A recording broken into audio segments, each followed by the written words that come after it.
a modest proposal for preventing the children of poor people in Ireland from being a burden on their parents or country, and for making them beneficial to the public.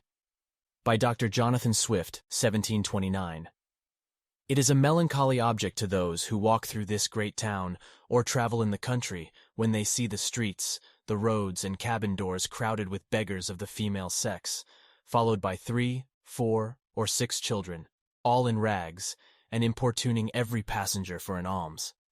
These mothers, instead of being able to work for their honest livelihood, are forced to employ all their time in strolling to beg sustenance for their helpless infants, who, as they grow up, either turn thieves for want of work, or leave their dear native country to fight for the Pretender in Spain, or sell themselves to the Barbados.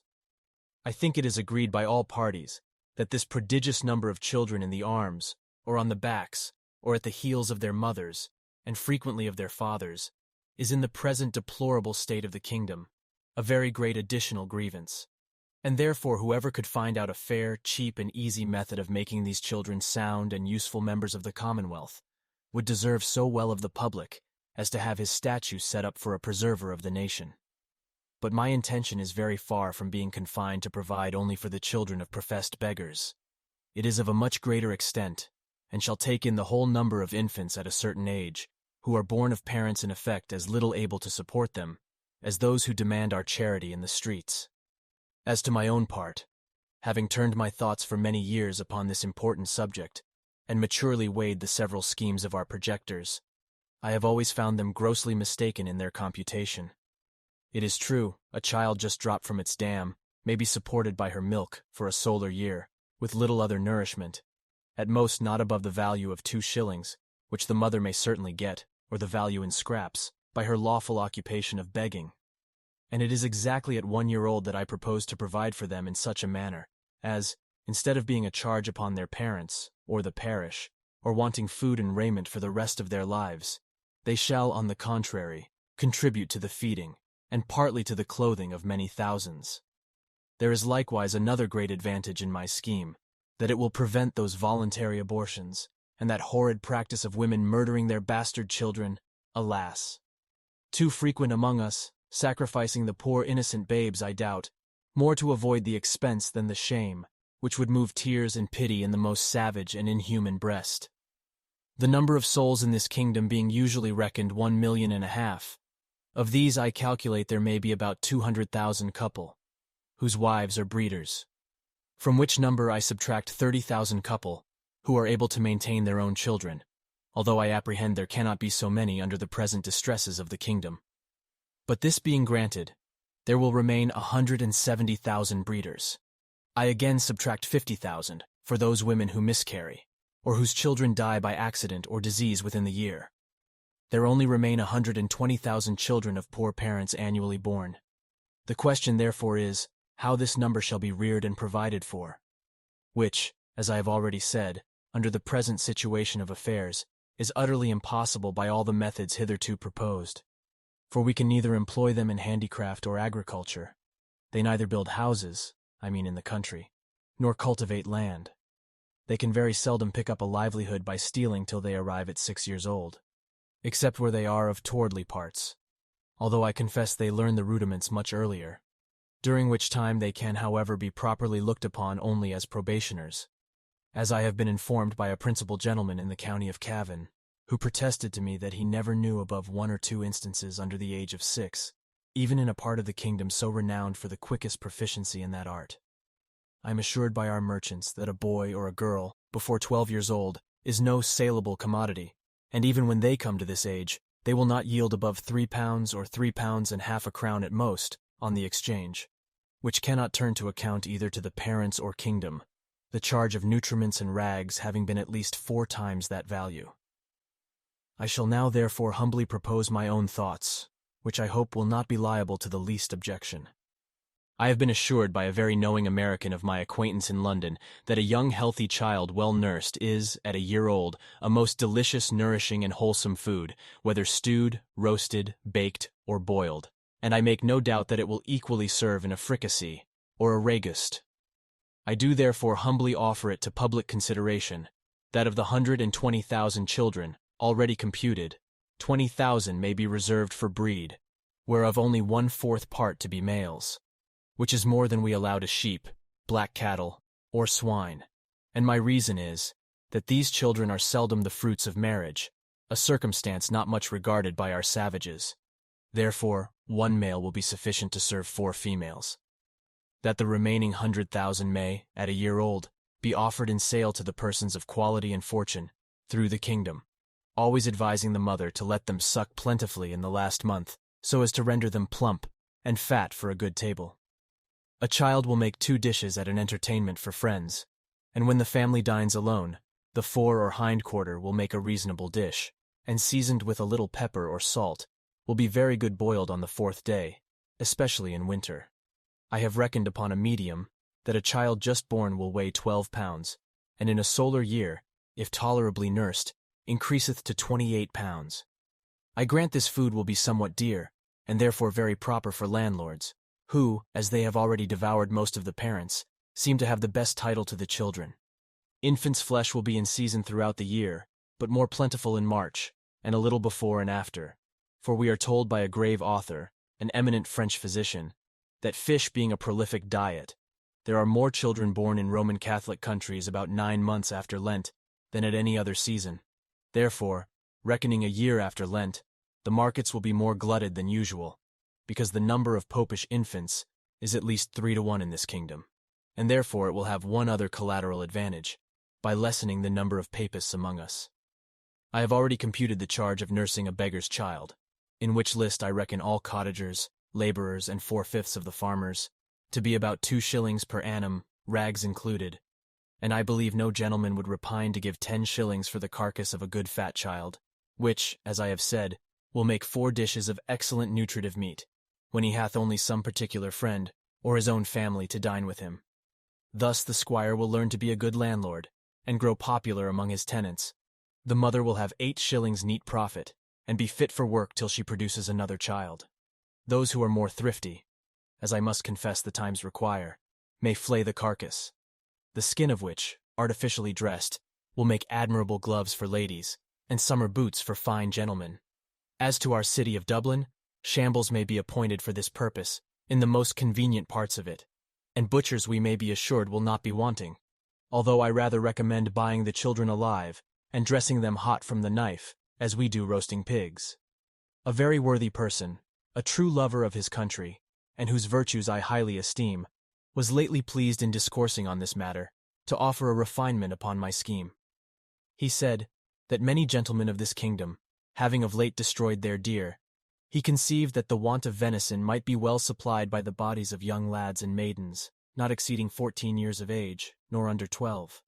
So great a number of both sexes in every county being now ready to starve for want of work and service, and these to be disposed of by their parents if alive, or otherwise by their nearest relations.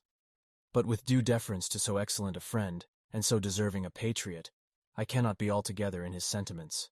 For as to the males, my American acquaintance assured me from frequent experience that their flesh was generally tough and lean, like that of our schoolboys, by continual exercise, and their taste disagreeable, and to fatten them would not answer the charge.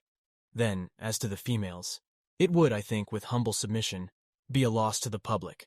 because they soon would become breeders themselves. And besides, it is not improbable that some scrupulous people might be apt to censure such a practice, although indeed very unjustly, as a little bordering upon cruelty, which I confess hath always been with me the strongest objection against any project, how well soever intended. But in order to justify my friend, he confessed, that this expedient was put into his head by the famous Salmanazar, a native of the island Formosa, who came from thence to London, above 20 years ago, and in conversation told my friend, that in his country, when any young person happened to be put to death, the executioner sold the carcass to persons of quality as a prime dainty, and that in his time, the body of a plump girl of 15, who was crucified for an attempt to poison the emperor, was sold to his imperial majesty's prime minister of state, and other great mandarins of the court in joints from the gibbet, at 400 crowns. Neither indeed can I deny,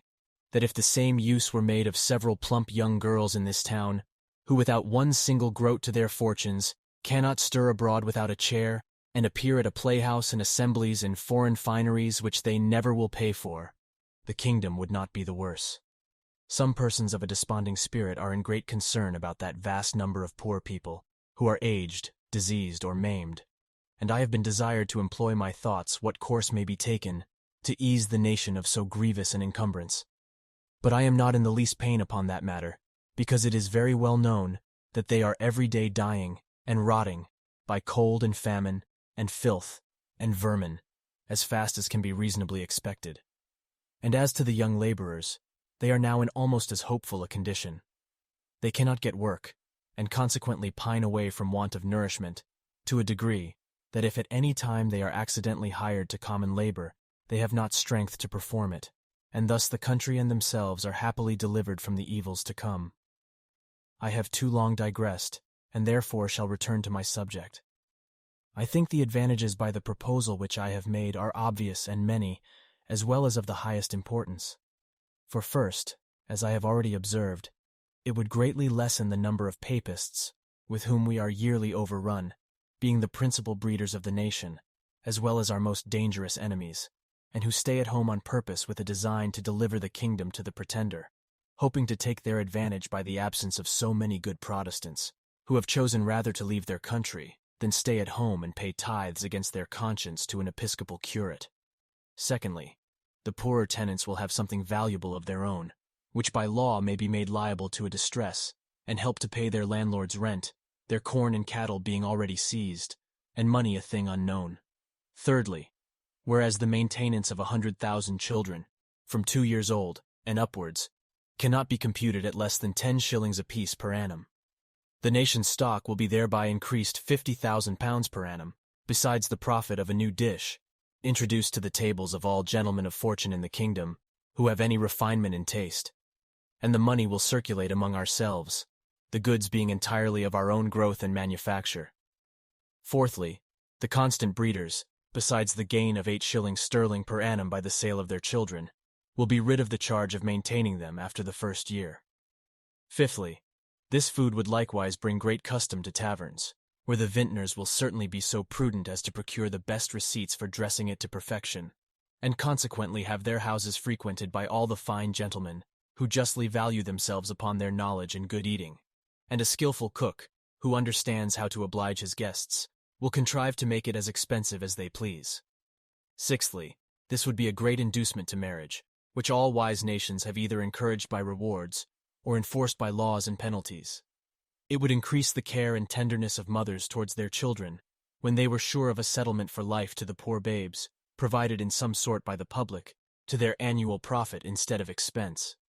We should soon see an honest emulation among the married women, which of them could bring the fattest child to the market. Men would become as fond of their wives, during the time of their pregnancy, as they are now of their mares in foal, their cows in calf, or sows when they are ready to farrow, nor offer to beat or kick them, as is too frequent a practice, for fear of a miscarriage. Many other advantages might be enumerated. For instance, the addition of some 1,000 carcasses in our exportation of barreled beef, the propagation of swine's flesh, an improvement in the art of making good bacon, so much wanted among us by the great destruction of pigs, too frequent at our tables, which are no way comparable in taste or magnificence to a well-grown fat yearling child, which roasted whole will make a considerable figure at a Lord Mayor's feast or any other public entertainment. But this, and many others, I omit, being studious of brevity. Supposing that 1,000 families in this city would be constant customers for infants' flesh, besides others who might have it at merry meetings, particularly at weddings and christenings, I compute that Dublin would take off annually about 20,000 carcasses, and the rest of the kingdom, where probably they will be sold somewhat cheaper, the remaining 80,000. I can think of no one objection that will possibly be raised against this proposal, unless it should be urged that the number of people will be thereby much lessened in the kingdom. This I freely own, and was indeed one principal design in offering it to the world. I desire the reader will observe that I calculate my remedy for this one individual kingdom of Ireland, and for no other that ever was, is, or I think, ever can be upon earth. Therefore let no man talk to me of other expedients, of taxing our absentees at 5 shillings a pound, of using neither clothes nor household furniture, except what is of our own growth and manufacture, of utterly rejecting the materials and instruments that promote foreign luxury, of curing the expensiveness of pride, vanity, idleness, and gaming in our women, of introducing a vein of parsimony, prudence, and temperance, of learning to love our country, wherein we differ even from Laplanders and the inhabitants of Topinambu, of quitting our animosities and factions, nor acting any longer like the Jews, who were murdering one another at the very moment their city was taken, of being a little cautious not to sell our country and consciences for nothing, of teaching landlords to have at least one degree of mercy towards their tenants. Lastly, of putting a spirit of honesty, industry, and skill into our shopkeepers, who, if a resolution could now be taken to buy only our native goods, would immediately unite to cheat and exact upon us in the price, the measure, and the goodness, nor could ever yet be brought to make one fair proposal of just dealing, though often and earnestly invited to it. Therefore, I repeat, let no man talk to me of these and the like expedients, till he hath at least some glimpse of hope, that there will ever be some hearty and sincere attempt to put them into practice. But as to myself, having been wearied out for many years with offering vain, idle, visionary thoughts, and at length utterly despairing of success, I fortunately fell upon this proposal, which, as it is wholly new, so it hath something solid and real, of no expense and little trouble, full in our own power, and whereby we can incur no danger in disobliging England. For this kind of commodity will not bear exportation, and flesh being of too tender a consistence, to admit a long continuance in salt, although perhaps I could name a country, which would be glad to eat up our whole nation without it. After all, I am not so violently bent upon my own opinion as to reject any offer, proposed by wise men, which shall be found equally innocent, cheap, easy, and effectual. But before something of that kind shall be advanced in contradiction to my scheme, and offering a better, I desire the author or authors will be pleased maturely to consider 2 points. First, as things now stand, how they will be able to find food and raiment for 100,000 useless mouths and backs. And secondly, there being a round million of creatures in humane figure throughout this kingdom, whose whole subsistence put into a common stock, would leave them in debt 2,000,000 of pounds sterling, adding those who are beggars by profession, to the bulk of farmers, cottagers, and laborers, with their wives and children, who are beggars in effect. I desire those politicians who dislike my overture, and may perhaps be so bold to attempt an answer, that they will first ask the parents of these mortals, whether they would not at this day think it a great happiness to have been sold for food at a year old, in the manner I prescribe, and thereby have avoided such a perpetual scene of misfortunes, as they have since gone through, by the oppression of landlords, the impossibility of paying rent without money or trade, the want of common sustenance, with neither house nor clothes to cover them from the inclemencies of the weather, and the most inevitable prospect of entailing the like, or greater miseries, upon their breed forever. I profess in the sincerity of my heart that I have not the least personal interest in endeavoring to promote this necessary work, having no other motive than the public good of my country, by advancing our trade, providing for infants, relieving the poor, and giving some pleasure to the rich. I have no children, by which I can propose to get a single penny, the youngest being 9 years old, and my wife past childbearing.